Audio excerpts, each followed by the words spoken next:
Si Rafi ay Opo. napakawalang niya at napakasinungaling niya. What?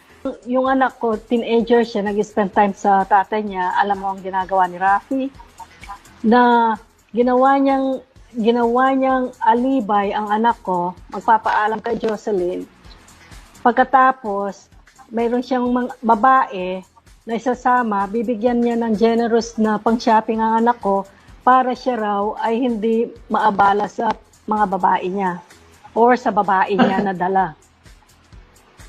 Eh, ba't sabi po statement niya, ng hindi anak siya ko. babaero? Well, meron pa. Maraming lihim si Rafi na alam ko. Dahil marami akong ebidensya laban kay Rafi. Si Rafi Opo. ay napakawalang niya at napakasinungaling niya. Gagawin niya ang lahat.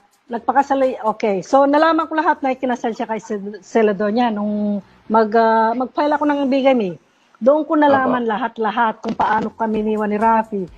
Ewan ko kung pamilyar ka nung nangapanya siya dahil idol mo siya, kay Jocelyn Pua sa Kawayan Isabela. Ang pamag-segment, February 24, 25, either one of those, 2018. Nakita ko Opo. yung segment na yon. Umiyak ako, kala mo. Ipinagyayabang niya doon sa mga sa crowded na yun na nasa harap yung mga kapatid ni Jocelyn. Siya Opo, ang tagasalita. Mm. Kung paano niya niligawan si Jocelyn. He was 23 years old. He was 23 years old at that time. Ako'y buntis, kasal kami. Ibig niyo po sabihin, yung event na yon, buntis na kayo nun. Kasal na kayo nun. Kasal kami noon. Nung piniligawan niya si Jocelyn. Kasal kami, buntis ako ng 5 buwan.